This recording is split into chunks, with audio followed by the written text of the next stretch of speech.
20 December শনিবার সকাল থেকেই জাতীয় সংসদ ভবনের দক্ষিণ প্লাজায় মানুষের ঢল নামে। সকাল 10টার দিকে মানিক মিয়া এভিনিউতে অপেক্ষমান ছাত্র জনতাকে দক্ষিণ প্লাজায় প্রবেশের অনুমতি দেয়া হয়। জানা যায় অংশগ্রহণের জন্য কেউ কেউ মিছিল সহকারে, কেউ বা নিজ উদ্যোগে মানিক মিয়া এভিনিউর দিকে আসতে শুরু করেন। লাখো মানুষের উপস্থিতিতে দুপুর 2টায় অনুষ্ঠিত হয় ইনকিলাব মঞ্চের মুখপাত্র শরীফ উসমান হাদির নামাজে জানাজা।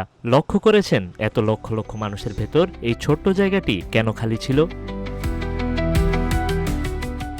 কিউব হোল্ডিংসের গল্পে সেই রেখাটি আঁকা হয়েছিল আজ থেকে 1 যুগ আগে।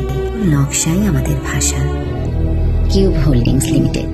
লাখো মানুষের স্রোত সংসদ ভবন এলাকা অতিক্রম করে খামারবাড়ি হয়ে আসাদ গেটের কাছাকাছি পৌঁছায়। এত মানুষের ভিড় ও চাপ থাকা সত্ত্বেও মাঠের মাঝখানে মানুষের ভেতর একটি গোলাকার জায়গা ছিল সম্পূর্ণ খালি।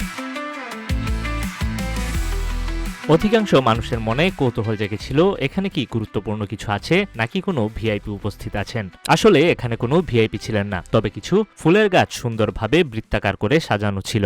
সেই ফুলের চারাগুলোর পাশেই মানুষ দাঁড়িয়ে নামাজ আদায় করেছিল। এত মানুষের চাপের মধ্যেও তারা চাইলে গাছগুলো মারিয়ে দাঁড়াতে পারত, কিন্তু তারা সেটি না করে শৃঙ্খলভাবে গোল হয়ে গাছগুলোর পাশে দাঁড়ায়। এটি প্রমাণ করে জানাজায় অংশগ্রহণকারীরা নিজেরাই শৃঙ্খলাবোধ ও দায়িত্বশীলতার পরিচয় দিয়েছেন, যে কারণে ফুলের গাছগুলো না মারিয়ে তার পাশে দাঁড়িয়ে নামাজ আদায় করেছেন মুসল্লিরা।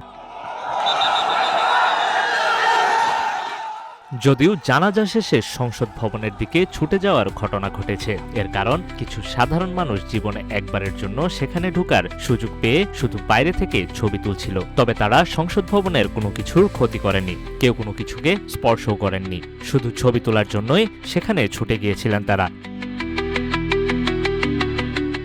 নিউজ ডেস্ক, রূপালী বাংলাদেশ।